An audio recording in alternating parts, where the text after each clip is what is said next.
After a long hiatus of 4 weeks, the PGA Tour season is back. I say that a little bit sarcastically, but it's actually quite a lengthy break for the PGA Tour of 4 weeks. The tour is out in Hawaii for 2 weeks before the 5-week West Coast swing, and this week we've got a strong field for the Tournament of Champions. So welcome on in to the FanDuel PGA Q&A. I am your host, Brandon Gdula. I'm the managing editor over at numberFire.com, and I will be breaking down the Tournament of Champions field, the course out at Kapalua, looking at the best betting odds on FanDuel Sportsbook, some of the best values on FanDuel for daily fantasy, checking out some of the best golfers based on my win simulation model. Now, not everyone here in this field is technically a winner. All these guys who are qualified, they're not necessarily here because they're a champion. The PGA Tour had to open up the field a bit to winners over the past year, plus the top 30 golfers who qualified for the Tour Championship. But nonetheless, it's a really strong field with no shortage of good options. There have been 3 withdrawals so far: Rory McIlroy, Tyrrell Hatton at the top, and then Jim Herman as well, leaving us with a 42 golfer field for this event at Kapalua. Feel free to hit up the comment section on YouTube to ask me some questions. I'll do my best to give some insight. But for now, let's take a look at this field. At the top on FanDuel Sportsbook, we see Dustin Johnson at 6.5 to 1, Justin Thomas 7.5 to 1, John Rahm 8.5 to 1, followed by Bryson DeChambeau and Xander Schauffele at 11 to 1. That's the big 5 for me this week. Patrick Reed, Hideki, Patrick Cantlay, Victor Hovland. I mean, the list goes on. Webb Simpson, Tony Finau, major champion Colin Morikawa. So again, lots of options to pick from to sift through. It's betting a no-cut event is always a little bit tricky. The numbers always look a little bit lower than we're typically used to. And historically, no-cut events, they favor the best of the best over 4 rounds, over 72 holes. The past winners at this event have been pretty much, again, the best of the best in the PGA world. Speaking of that, I want to dig back into the past history at Kapalua, going over to datagolf.com, looking at some past information from this course at Kapalua. Last year, Justin Thomas won in a 3-man playoff over Patrick Reed and Xander Schauffele. The year before, Xander beat out Gary Woodland and JT at the top. Dustin Johnson before that. Justin Thomas again in 2017. Jordan Spieth sort of back in his prime, 30 under par. And if you go back and look at these winning scores, 30 under, 22 under, 24 under, 23 under, and last year, not quite so much a 14 under, but you are going to need golfers who make birdies if you want FanDuel points and if you want to hit the winner. The reason I love this page on Data Golf is because they have this little tool here that shows what drives variation in scores across the 4 strokes gain metrics. I like to compare the event average to the tour average to see what stands out most at a particular course. And as we can see here, strokes gain putting at this event on these Bermuda greens is about, it explains about 39, almost 40% of the scoring, which is higher than 36% at your tour average stop. But approach is down about 1.5 points, percentage points here. And off the tee gets a little bit of a bump up. But, strokes gain around the green, not necessarily the most important at this almost 7,600 yard par 73, actually, with just 3 par 3s, 4 par 5s. So it based on that yardage, you probably think you need to hit, you need your golfers to be long off the tee, and that actually does check out according to Data Golf's course fit tool. What this does is show us a radar plot of the stats that matter most at a particular course relative to tour average as well. Driving distance way out ahead, driving accuracy, not that important overall. And if you look at the most similar courses to Kapalua, we have Torrey Pines, we have Riviera, and we have Augusta National. Those are the top 3 corollary courses, if that's something that you like to look at. And this is a little more just something to keep in mind, but I bring this up mostly because we have a golfer who just won at El Camaleon in this field, Victor Hovland. It's not a very similar course to Kapalua. It's more of an accuracy course, less of a distance course. So keep that in mind, specifically for this week, but also anytime you dig back and look at recent finishes, make sure the courses are somewhat similar whenever you're doing your research. The key stats that I've come up with for this week are strokes gained approach, because it's always the most important stat for any course. Even if we look back here, it is depressed a little bit, but it still matters more than strokes gained off the tee and strokes gained around the green combined. So strokes gained approach is number one for me this week. Strokes gained putting on Bermuda is very important. Driving distance is number three. But overall, my 5 key stats for this week are driving distance, strokes gained approach, putting on Bermuda, par 5 scoring, and birdie or better rate. So that's just a quick overview of the course at Kapalua. And I want to break down the top 5 studs and start there for this week. Dustin Johnson, Justin Thomas, Jon Rahm, Bryson DeChambeau, and Xander Schauffele are the 5 betting favorites. They're also in a tier of their own to a degree on FanDuel in terms of their salary. My win simulations do prefer Dustin Johnson at about 10.7% likely to win. Justin Thomas, 10.1%. Rahm, very close behind. Xander, not that far behind at 8%, but someone who's lagging is Bryson DeChambeau. And why might that be? Well, my betting model is based on course fit. And again, I mentioned that strokes gained approach is very vital for this course. And Bryson DeChambeau, not necessarily the best iron player. What he does well is drive it long, and he putts very well. So my model is always kind of low on Bryson, but overall, there are no red flags among the key stats for any of these golfers. And I do actually have red flags if a golfer is in the 24th percentile or below in any key stat. It'll pop up with a red flag. There are none here. Anytime we have a course this good or a field this good, we have to nitpick. There are a lot of golfers who are in play, and we see that again this week. But if I had to pick one golfer to build around, it's going to be Justin Thomas at the top, at least out of the top 3. The reason for that, he has 2 wins here, which is a big help. Dustin Johnson has good form here as well, but JT, if you look at the long-term adjusted strokes, this is field adjusted strokes gained since the start of 2020, according to datagolf.com. JT is in the 98th percentile in this field, trailing only Jon Rahm. But JT is the field leader in approach when adjusted for field strength since the start of 2020. He's very good around the green. Not necessarily the best Bermuda putter, but that's really the only blemish that JT has in his profile. Again, not necessarily great at gaining fairways, although none of these golfers particularly are. But that's not super relevant for this week. So I think JT out of the top 3 is my pick for FanDuel. And if I had to bet one of them, I think I might actually just prefer JT at 7.5 to 1 to DJ at 6.5 to 1. But I think Bryson and Xander are very much in play as well. If you look at Xander, the reason I like him a lot is that he's very well balanced. Look at all this green here. No red flags and hardly anything below the 75th percentile. Bermuda is not his best surface. It's actually his worst surface, but he is still in the 61st percentile over the past 100 rounds in putting on Bermuda. There's just, again, he does everything. He gains on par 5s, which is vital. He is the field leader in strokes gained on par 5s over his past 100 rounds on the PGA Tour, according to Fantasy National. He gains distance. He gains birdies. He putts well overall. There's just really no blemishes with Xander. And frankly, I like Xander. If I had to make one bet out of the top 5, it would be on Xander. And I do think that there is value on his name. I'll show you. Actually, I'll just flip over to my win simulations here and show you the top. The field's small enough where you can see everything here. But my simulations like Dustin Johnson again at the top at 10.7% to win. Justin Thomas, Rahm, Xander, and then that tier drop down to Bryson. So again, it's showing some value on Rahm actually and Xander at the top.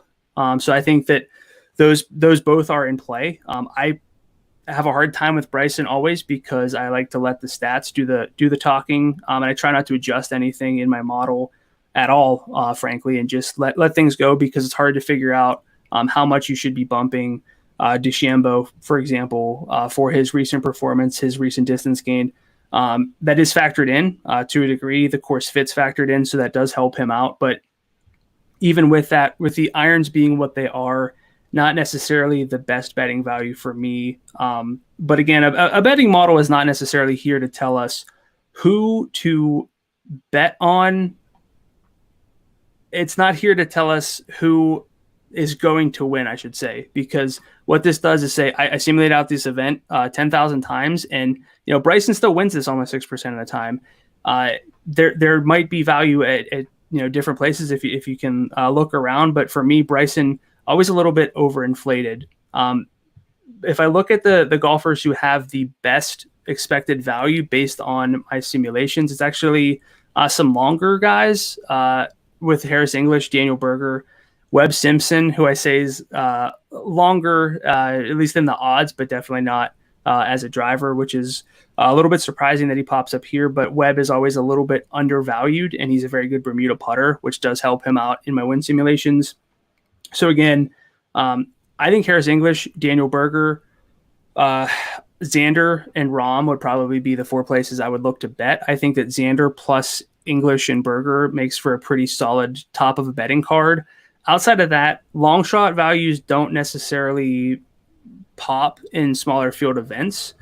So for this week, I'd be looking to look at more of those longer guys for top tens, for example, this week.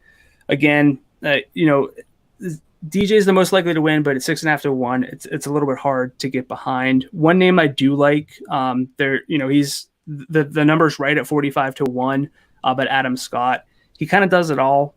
He's long off the tee. He's got great irons. I'll show you him right here. Scott, again, the long-term form is good, puts him in about the 66th percentile. The tee to green is about middling right now. It's the off the tee that's not specifically great, but again, if you look at what's kind of leading to the off the tee, it's more he's great at distance, not necessarily great at hitting fairways, so he doesn't particularly need that this week. And he is a bad Bermuda putter. That is that red flag that I was telling you guys about. So this week, Scott, I still think has value at the number. I think he's a great value on FanDuel for daily fantasy at 9,000. Not the most likely golfer to win, but relative to the other golfers in that salary tier, I think Scott is someone that I would recommend looking to back. If we look at maybe like the second tier of golfers, and from a DFS standpoint, we have Patrick Reed, Cantlay,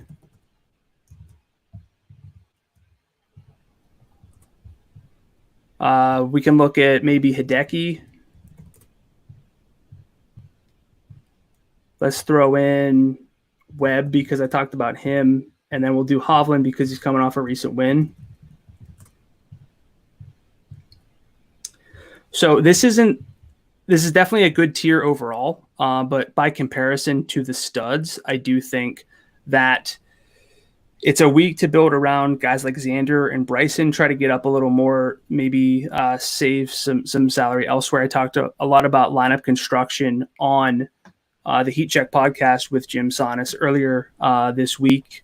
So looking at this second tier, we have Reed, who did force a playoff, but what he doesn't do well is drive it long. So he's got to hit his long irons very well. Similar with Webb, these guys aren't particularly long. Cantlay, though, is very long, and he's got great ball striking, and he's about field average, tour average on putting on Bermuda, which is something that can always kind of keep him out of contention. But if I had to play any of these guys, it would be Patrick Cantlay. He comes with some pretty good win equity by comparison to some other golfers not listed here. He does everything pretty well. He's a very well-rounded golfer. We do have other options in this tier, but if we look at Victor Hovland real quick, because he's coming off a win, then was third actually on the European Tour out in Dubai. He does a lot of stuff, better than average, but he says he sucks at chipping. He knows that. We see that here from the long-term form, and just not a good Bermuda putter. And again, I mentioned this already, but his win came at a course that's not anything like Kapalua. It's more about hitting fairways and going from there.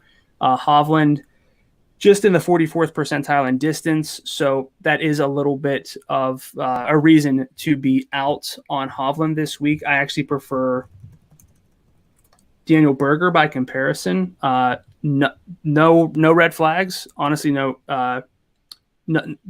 black marks either for Daniel Berger.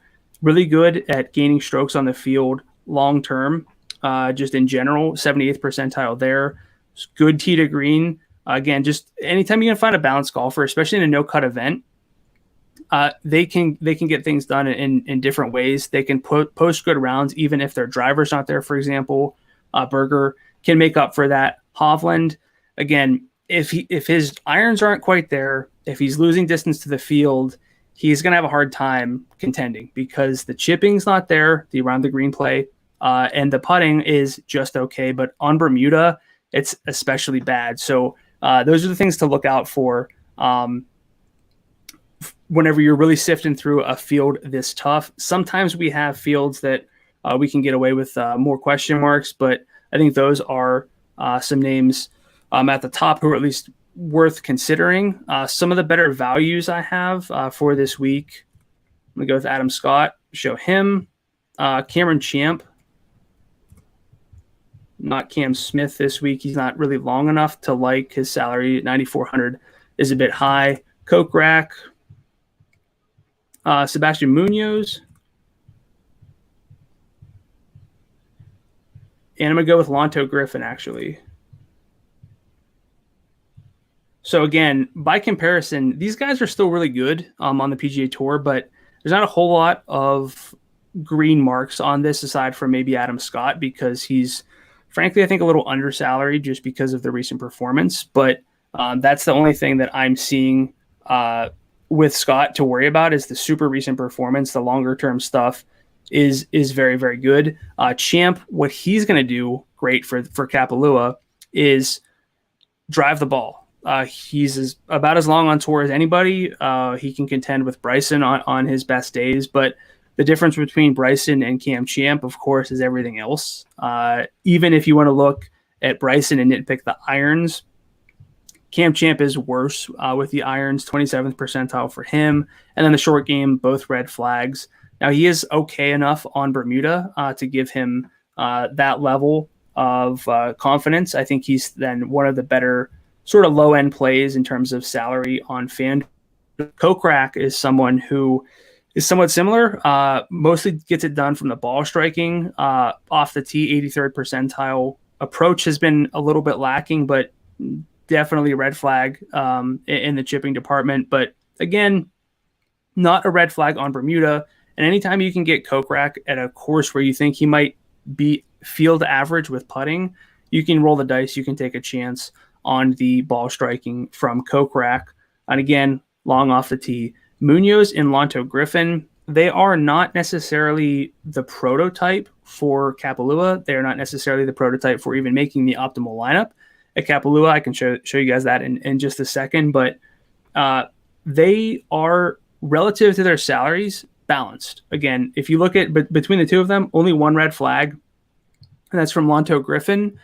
And that's from fairways gained, 20th percentile there. So barely a red flag. And again, fairways gained doesn't particularly matter. I just like to see it, so I can see who's gaining strokes off the tee from their distance versus from their fairways gained. But he's a good putter, good enough putter on Bermuda, especially for a salary of 7,200.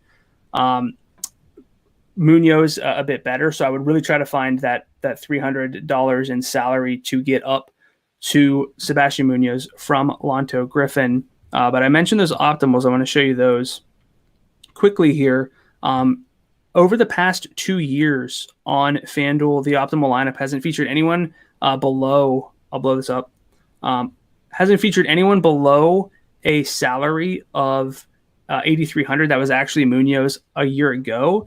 But consistent with my findings in past optimals, no-cut events are almost always tough events, and the golfers who put up fantasy points in those aren't the bottom of the field. It's the top of the field. And I think that sometimes we can get a little bit ahead of ourselves and, be overconfident in value golfers. That's not necessarily what shows up in optimal lineups over, dozens of these no-cut events over the past few years from my findings. So I would say limit your exposure when you're building a FanDuel lineup to maybe one golfer below 8,000, possibly even one below 8,500 or so. It's just not how you build the proper lineup. Even if that means something like we saw last year, Xander Schauffele made the playoff, a three-man playoff, but didn't even make the optimal lineup because you have to have the winner. You have to have Justin Thomas in that. You can get Patrick Reed at a solid price. Patrick Cantlay put up a good finish, but these golfers toward the bottom of the field, if we look at their win expectations here, it's just very little win equity, very little top 10 equity for them overall. And you need top 10s, you need birdies. And yes, you're not going to miss a cut with these guys, so you get that level of safety, but you're also doing yourself a bit of a disservice by not building a higher floor lineup, which is also a high ceiling lineup in a no-cut event like this. So that's something definitely to keep an eye out for. But I would say this week, Lanto and Munoz and Kokrak are the three safest values for me this week. I like Cameron Champ, very volatile. But again, I think a balanced lineup is sort of the right way to go for this week. Jumping back over just quickly to my win simulation model. Again, if I had to make a single bet on a long shot, it's not going to be Kevin Na.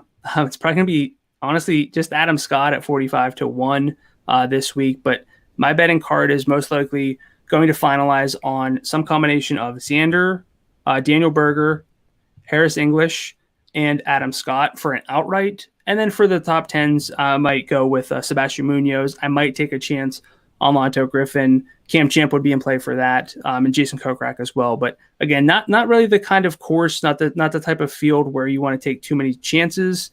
Even over a no-cut event, you need your golfers to be contending in all 72 holes. A great way for that to happen is to roster well-balanced golfers such as Xander Schauffele, Daniel Berger, Sebastian Munoz at the low end. But you can't go wrong with any of the top of the field for this week.